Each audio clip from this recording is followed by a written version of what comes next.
நர்சஸ்க்கு ஒரு யூனிஃபார்ம் இருந்தது. மேல் சட்டை மட்டும்தான், முழங்காலுக்கு மேல ஒரு யூனிஃபார்ம் போட்டிருப்பாங்க. காலை மறைக்க இயலாது.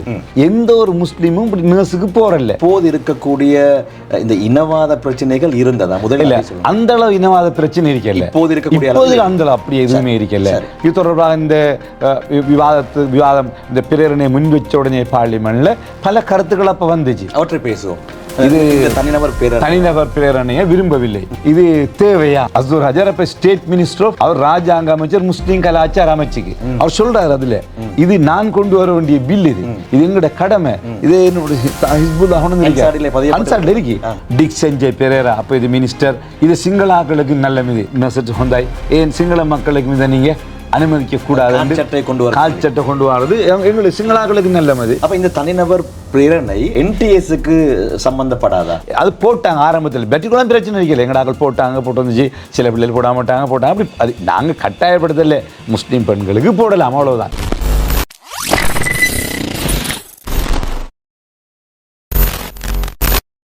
அஸ்ஸலாமு அலைக்கும் வரஹ்மத்துல்லாஹி வபரகாத்துஹு. உங்கள் அனைவர் மீதும் சாந்தியும் சமாதானமும் என்றென்றும் உண்டாவதாக என்ற பிரார்த்தனையோடு ஷார்ட் நியூஸ் வழங்கும் ஷார்ட் டாக் நிகழ்ச்சியில் மீண்டும் ஒரு முறை உங்கள் அனைவரையும் சந்திப்பதில் மகிழ்ச்சி அடைகிறேன். இன்றைய நிகழ்ச்சியிலே சமகாலத்திலே மிக தீவிரமாக பேசப்படக்கூடிய, அனைவராலும் பேசப்படக்கூடிய சமூகம் சார்ந்த ஒரு பிரச்சினை சம்பந்தமாக நாங்கள் இன்றைய நிகழ்ச்சியிலே கலந்துரையாடுவதற்கு தயாராக இருக்கின்றோம். முஸ்லிம் தாதியர்களுடைய ஆடை சம்பந்தமான விவகாரம் இன்றைய நாட்களிலே சமூக வலைத்தளங்களிலே பலராலும் பேசப்படக்கூடிய மிக பிரதானமான ஒரு விடயமாக மாறியிருக்கின்றது. உண்மையிலே இந்த விடயம் எப்படி வருகின்றது என்றால், மிக அண்மையிலே இஸ்லாமிய சிவில் அமைப்புகளைச் சேர்ந்தவர்கள் வெளிவிவகார அமைச்சர் விஜித ஹேரத்தை சந்திக்கிறார்கள். விஜித ஹேரத்தை சந்தித்த நேரத்திலே தொடர்ச்சியாக மாதம் நடைபெற்று வரக்கூடிய இந்த சந்திப்பிலே 4வது சந்திப்பின் போது அவர்கள் பேசக்கூடிய ஒரு விடயம் என்றுதான் அதிகமானவர்கள் நினைக்கிறார்கள். உண்மையிலே அப்படி அல்ல. ஆரம்பத்தில் இருந்தே இந்த NTA நர்சிங் டீச்சிங் ஸ்கூல் என்று சொல்லக்கூடிய தாதியர்களுடைய பாடசாலையில், அவருடைய பயிற்சி பாடசாலையிலே இந்த முஸ்லிம்களுடைய கலாசார ஆடையான ஹிஜாபை அணிய முடியாது என்ற ஒரு பிரச்சனை சம்பந்தமாக அங்கே பேசப்பட்டு வந்த நிலையிலே அதற்கான மிக முக்கியமான ஒரு தீர்வை கடந்த முறை விஜித ஹேரத் அவர்கள் சொல்லியிருந்தார்கள். இதற்கு எந்த விதமான சட்டத்திலும் பிரச்சனை இல்லை, எனவே தாராளமாக உங்களுடைய கலாசார ஆடையான ஹிஜாபை அணியலாம், அப்படி யாராவது தடை செய்தால் நீங்கள் எம்மை தொடர்பு கொள்ளுங்கள் என்று சொன்ன அவருடைய அந்த வீடியோ சமூக வலைத்தளங்களிலே வைரலாக அது தொடர்பிலே பலரும் பேச ஆரம்பித்தார்கள். இப்போது அது மிகப்பெரிய ஒரு இனவாத விடயமாக மாறியிருக்கின்றது. ஏற்கனவே கடந்த ஆட்சி காலத்திலே தீவிரமாக இனவாதம் பேசிய பல தேரர்கள் இப்போது களமிறங்கி இருக்கக்கூடிய காட்சியை நாங்கள் பார்க்கின்றோம். இங்கே மிக முக்கியமான 2 விடயங்கள் இருக்கின்றன. குறிப்பாக இந்த சட்டம் முஸ்லிம் தாதியர்கள் கலாசார ஆடை அணிந்து செல்லலாம் என்ற விடயம் இப்போது வந்த ஒரு பிரச்சனை அல்ல. 1992ஆம் ஆண்டே ஒரு தனிநபர் பிரேரணை மூலமாக பாராளுமன்றத்திலே சமர்ப்பிக்கப்பட்டு நிறைவேற்றப்பட்ட ஒரு விடயம். அதை ஒரு புதிதாக ஆரம்பிக்கப்பட்ட பிரச்சனையாக பலரும் பார்க்கிறார்கள்.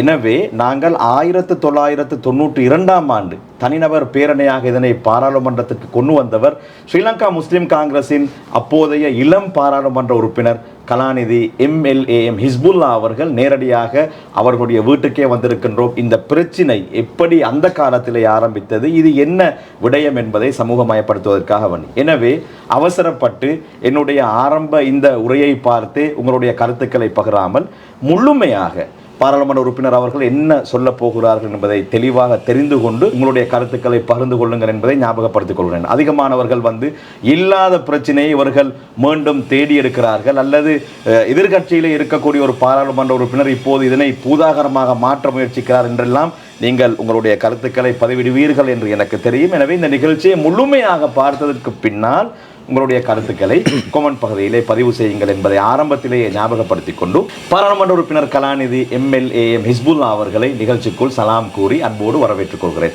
அஸ்ஸலாமு அலைக்கும் வரஹ்மத்துல்லாஹி வபரகாத்துஹு. வலைக்கும் அஸ்ஸலாம் வரஹ்மத்துல்லாஹ்.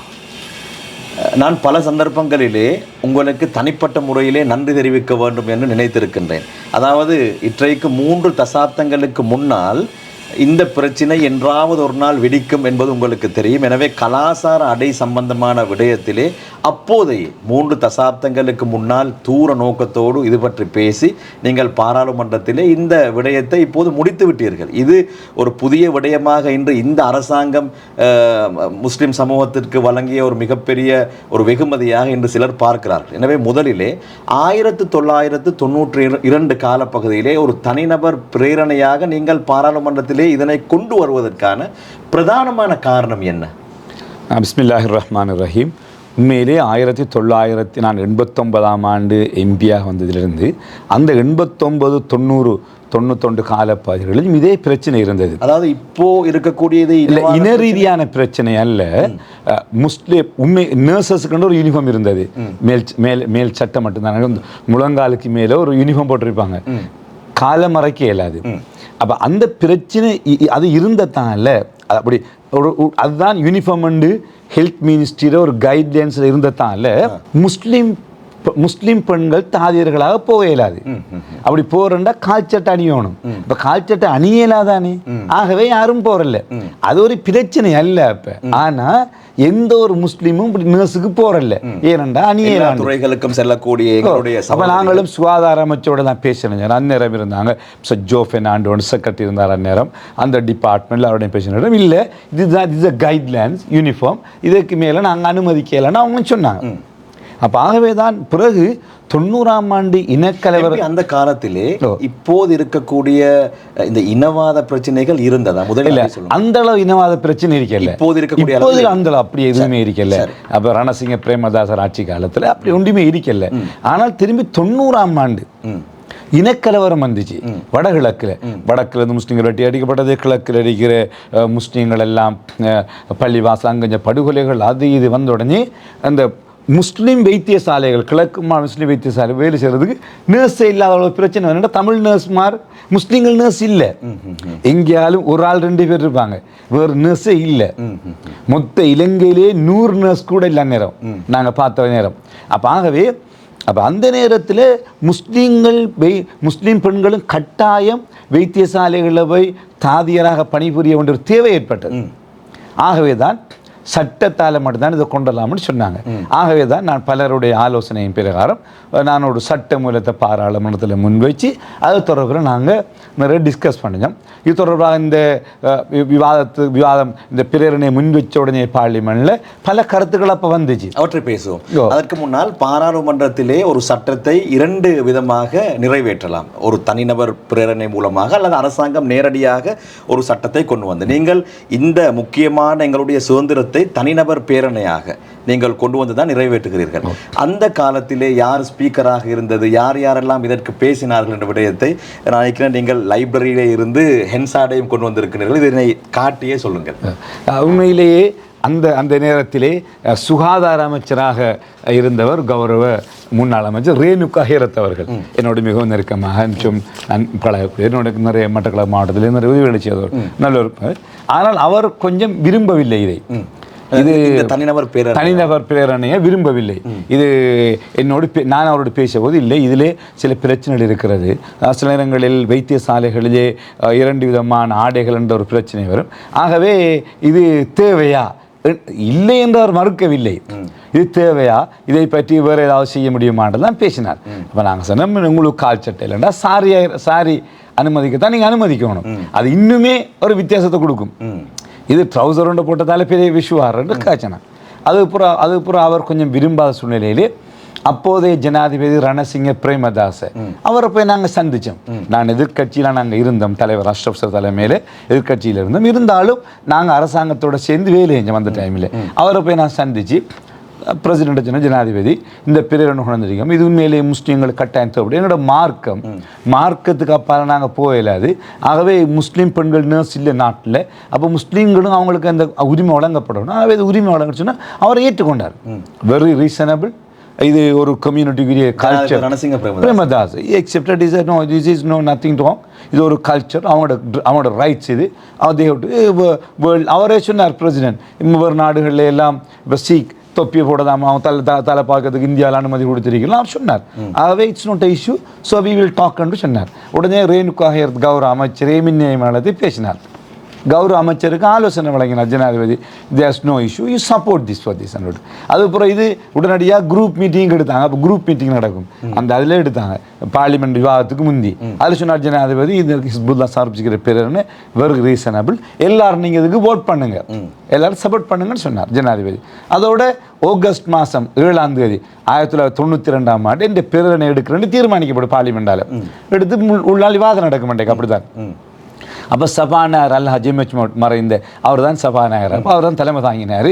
வழக்கம் அவர் வந்து ஒரு 10 நிமிஷம் தான் இருப்பார், 1/2 மணி நேரம் அவரோட போய்த்துருவார், இருக்க மாட்டார் அவர். எல்லா ஸ்பீக்கர் மாதிரி இப்போ இருக்கிறவங்க இருக்காங்க, மற்ற ஸ்பீக்கர் மாதிரிலாம் வருவாங்க, 1/2 மணி தொடங்க போயிடுவாங்க. இவர் அந்த பிரேரணை அன்று முடிகிற வரையும் அவர் தான் ஸ்பீக்கர் அண்டை பார்லிமெண்ட்டில் இருந்தார். இருந்து ஒவ்வொரு பேஜுக்கு பிறத்தாலையும் அவர் மினிசுவார், அவரும் பேசுவார். அவருடைய கருத்துக்களை கட்டாயம் கொண்டு வரப்படும். This good move, I propose to where the sorry தான் சொல்கிறார். சாரி இதை விட நல்ல அப்படிலாம் அவர் போனார்.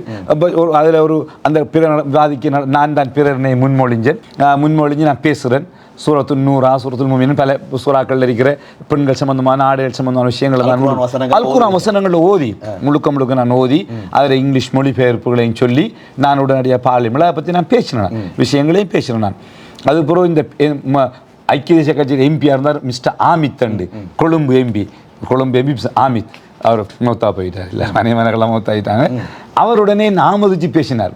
இந்த பிரேரணை ஆமோதிச்சு, it's very very important, it should be done ரெண்டு மிச்சம் அழகாக ஸ்பீச், அவர் இங்கிலீஷ் ஸ்பீச் இருக்கு, மிச்சமே நல்லா பேசினார். அதுக்கப்புறம் அஸ்வர் ஹஜர் பேசினார். அவர் தான் அப்போ எங்களுடைய மறைந்த முன்னாள் அமைச்சர் அஸ்வர் ஹஜர். இல்லை எல்லாரும் மூத்தாப்பித்தா கூட இல்லை, எங்களுடைய மறைந்த அஸ்வர் ஹஜர் அப்போ ஸ்டேட் மினிஸ்டர் ஆஃப், அவர் ராஜாங்க அமைச்சர், முஸ்லீம் கலாச்சார அமைச்சுக்கு. அவர் சொல்றாரு, அதுல இது நான் கொண்டு வர வேண்டிய பில், இது எங்களோட கடமை, இது என்னோட ஹிஸ்புல்லா இருக்கு, நான் அவர் நீண்ட குர்ஆனத்தை ஓதி அதை போட்டிருக்கார். அவருக்கு அதெல்லாம் தெரியும் நேரம். அவர் பார்லிமெண்ட்ல நிறைய வேலை செஞ்சதுனாடி இந்த குர்ஆனத்தை போய் இங்கிலீஷ்லேயே போட்டு வச்சிருக்காரு. எனக்கெல்லாம் தெரியாது, நாங்கள் இங்கிலீஷ் மொழிபெயர்ப்பு தான் போட்டிருக்கோம். ஆனால் அவர் என்னென்ன ஓதுன்னு குர்ஆனத்தில் இருக்குது. அவர் குர்ஆனத்தை அப்படியே இங்கிலீஷில் வருது, மீனிங் இல்லை, ஆயத்தையே ஓதின ஆயத்தையே இங்கிலீஷில் ஓதுற மாதிரி போட்டு வச்சிருக்காரு. அவர் போட்டு வச்சிருக்காரு, போட்டு அவரோட மீனிங் எல்லாம் இருக்க போட்டு அவரும் பேசினார். அதுக்கப்புறம் இனி எங்களோட தலைவர் அஷ்ரஃப் சார் பேசினார், நீண்ட நேரம் இங்கிலீஷில் அழகாக பேசினார். அந்த ஃபுல்லாக பேச்சிருக்குது.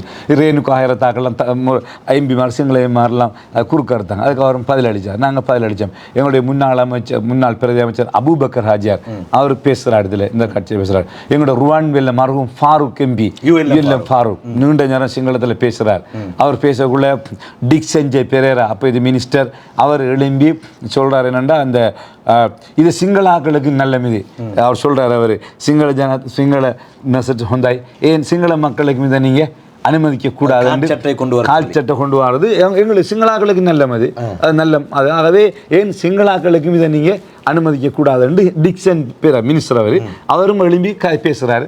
அப்போ எம்எச்எம் சொல்கிறாரு, இது முஸ்லீம்களுக்கு மட்டும்தான் நேர்ஸ் கேட்டு அவர் பிரேரணை வச்சிருக்காரு.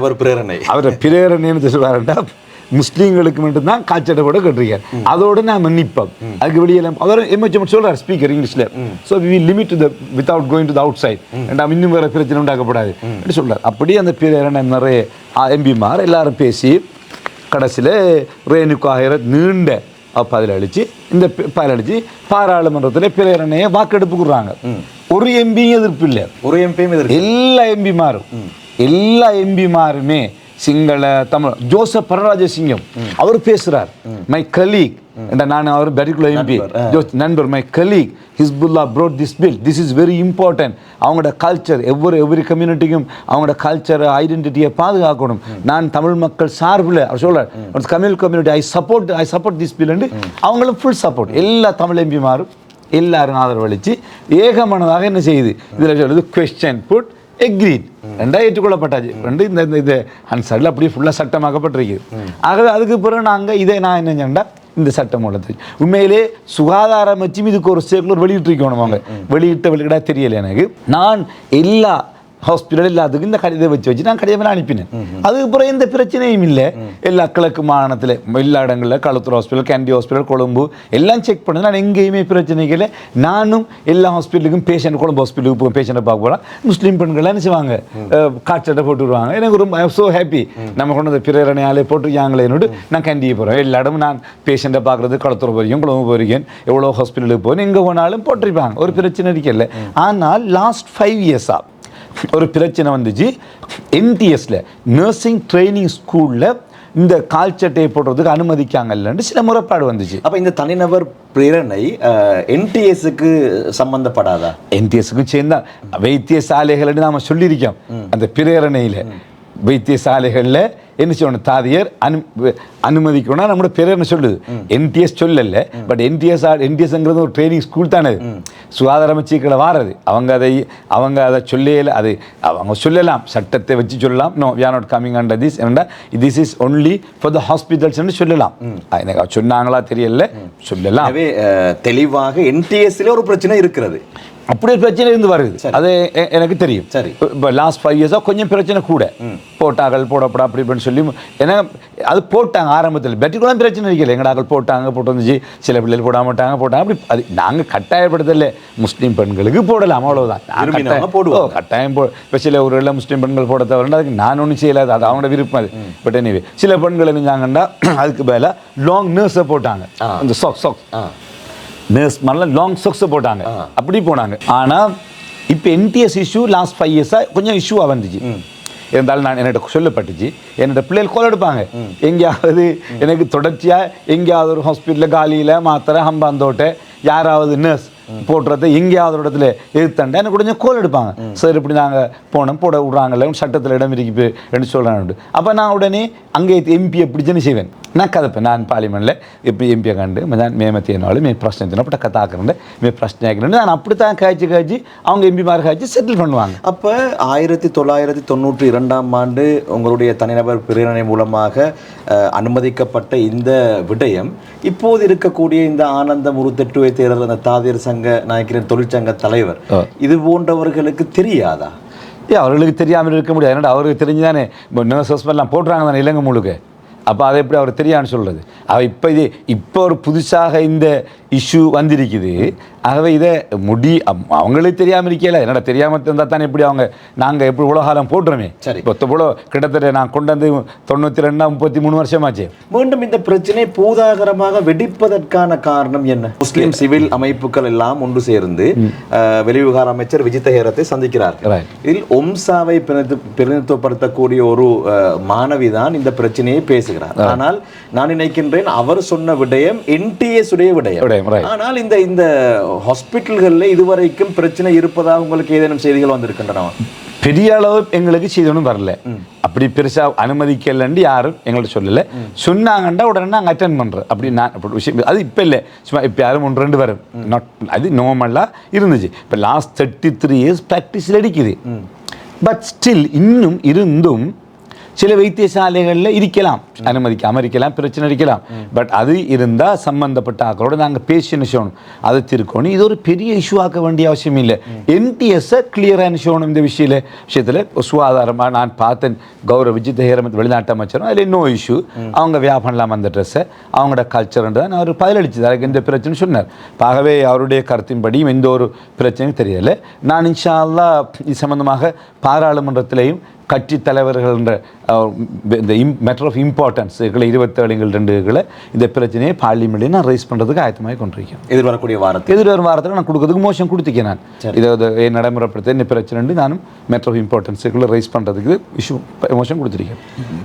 வெளிவிவகார அமைச்சர் விஜித ஹேரத் முஸ்லிம் சிவில் அமைப்புகளை சந்தித்த நேரத்திலே சொன்ன விடயம் மாத்திரம்தான். அதற்கு பின்னால் நாங்கள் பார்க்கின்றோம், நேற்றைய நாளிலே ஞானசார தேரர் மிகப்பெரிய ஒரு ஊடகவியலாளர் சந்திப்பை நடத்துகின்றார். அதே போன்று முருத்தெட்டுவே தேரர் போன்ற தேரர்கள் இதனை பெரிய பூதாகரமாக மாற்றி ஏதோ இல்லாத ஒரு விடயத்தை முஸ்லிம்கள் கேட்கிறார்கள் என்பதை போன்று இப்போது முயற்சி செய்கிறார்கள். இல்லாத இனவாதம் உருவாக்கப்படுகின்றது.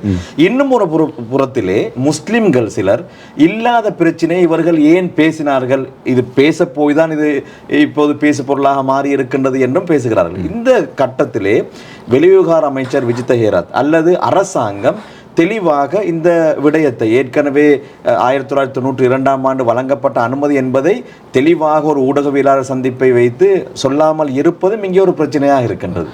என்னுடைய அபிப்பிராயத்தில் சொன்ன கௌரவம் சட்டம் நிறைவேற்றப்பட்டதுக்கு பிறகு சுகாதார அமைச்சு இதை உடனடியாக நடைமுறைப்படுத்தும்படி இப்பொழுது சர்க்குலர் வெளியிட வேண்டும். நான் அதைத்தான் என்னுடைய பிறனை கேட்க இருக்கிறேன். இப்பொழுது தெளிவில்லாமல் இருந்தால் இத்தனாந்து நிறைவேற்றப்பட்ட இத்தனாந்து 7 நம்பர் 79 இது இந்த நிறைவேற்றப்பட்ட செக்ஷன் எல்லாம் போட்டு இந்த நம்பர் நிறைவேற்றப்பட்ட சட்டமூலத்தை தனிநபர் பிறனையை நிறைவேற்றுமாறு நடவடிக்கை எடுக்குமாறு மினிஸ்ட்ரி ஒரு சர்க்குலர் அனுப்பினா அதோட அதுக்கப்புறம் இந்த பிரச்சனையை யாரும் தூக்க முடியாது. இது ஒரு சட்டத்தால் அனுமதிக்கப்பட்ட ஒன்று நடைமுறைப்படுத்த கண்டு இன்னொரு ஒரு சர்க்குலர் சுற்று நிறுவனத்தை அரசாங்கம் வெளியிடணும். வரணும் தேவையில்லை. நிச்சயமாக. எனவே மிக தெளிவான விடயம் 1992 ஆண்டு மிக தெளிவாக எந்த விதமான எதிர்ப்பும் இல்லாமல் ஏகமனதாக நிறைவேற்றப்பட்ட ஒரு சட்டம். முஸ்லிம் சிவில் அமைப்புகள் அங்கே செல்கிறார்கள். ஏதோ அவர்கள் NTSஐ பற்றி பேசியதாகத்தான் நான் அறிகிறேன். ஆனால் இது புதிய ஒரு விடயத்தை கேட்பது போன்று ஊடகங்களிலே வெளிக்கொண்டு வரப்பட்டு இப்போது இனவாதம் பேசக்கூடியவர்கள் இந்த நாட்டிலே ஒரு பிரச்சனையை உருவாக்குவதற்கு ஏதாவது ஒரு தலைப்பு கிடைக்காதா என்று இருந்தவர்கள் எல்லாம் வெளியில் வந்து பேசக்கூடிய விடயங்களை நாங்கள் அவதானித்துக் கொண்டிருக்கின்றோம். இந்த இடத்திலே முஸ்லிம்கள் ரொம்ப தெளிவாக இருக்க வேண்டும். இல்லாத ஒரு விடயத்தை முஸ்லிம்கள் கேட்கவில்லை. சில அரசாங்கத்திற்கு சாதகமானவர்கள் இப்போது இந்த நாட்டிலே மீண்டும் இனவாத பிரச்சனைகளை ஆரம்பிப்பதே முஸ்லிம்கள் தான் என்ற அடிப்படையிலே பேசிக் கொண்டிருக்கின்றார்கள். அது முற்றிலும் தவறானது. 1992 ஆண்டு கலாநிதி MLA ஹிஸ்புல்லா அவர்கள் தன்னுடைய தனிநபர் பிரேரணை மூலமாக அல்லாஹ்வுடைய உதவியினால் இந்த உரிமையை முஸ்லிம் சமூகத்திற்கு பெற்று தந்திருக்கின்றார்கள். இன்னும் ஒரு விடயத்தை ஞாபகத்தில் வைத்துக் கொள்ளுங்கள். இது இந்த அரசாங்கத்தினால் வழங்கப்பட்ட ஒரு வெகுமதியாக இன்னும் ஒரு கூட்டம் பேசிக் கொண்டிருக்கின்றது. இரண்டுமே இல்லை. இது 1992 ஆண்டில் இருந்து 3 தசாப்தங்களுக்கு முன்னால் இருந்தே முஸ்லிம் சமூகத்திற்கு கிடைத்த ஒரு வரப்பிரசாதமாக இருக்கின்றது என்பதை இன்றைய இந்த நிகழ்ச்சி மூலமாக நீங்கள் தெளிவாக தெரிந்து கொண்டிருப்பீர்கள். இலங்கை பாராளுமன்றம் லைப்ரரி நூலகத்திலே இருந்து அவர்கள் அதற்கு தேவையான எல்லா ஹென்சார்ட் ரிப்போர்ட்களையும் இங்கே கொண்டு வந்திருக்கின்றார்கள். தேவைப்பட்டவர்களுக்கு இவற்றை பெற்றுக்கொள்ளலாம் என்பதையும் ஞாபகப்படுத்திக் கொண்டு இந்த இக்கட்டான சூழலிலே எங்களுடைய அழைப்பை ஏற்று உடனடியாக எம்மை வர சொல்லி இதை தெளிவுபடுத்த வேண்டும் என்று எமக்கு அவகாசம் வழங்கிய ஸ்ரீலங்கா முஸ்லிம் காங்கிரஸின் கௌரவ பாராளுமன்ற உறுப்பினர் கலாநிதி MLA ஹிஸ்புல்லா அவர்களுக்கு நன்றிகளை தெரிவித்துக் கொள்கின்றோம். ரொம்ப நன்றி. ஜஸாக்குமுல்லாஹ் ஹைரன். ஓகே, ஜஸாக்கல்லாஹ் ஹைரன். இந்த விஷயத்தை நீங்கள் மக்கள் மத்தியில் கொண்டு வரதும் ஒரு நல்ல விஷயம். ஆகவே யார் செஞ்சாலும் பிரச்சனை இல்லை, எங்களுடைய உரிமை உண்டு, அதை பாதுகாக்கிறது தான் இதில் முக்கியம். அவை இன்ஷா அல்லாஹ் உங்களுக்கும் என்னுடைய பிரார்த்தனைகள். ஜஸாக்கல்லாஹ் ஹைரன்.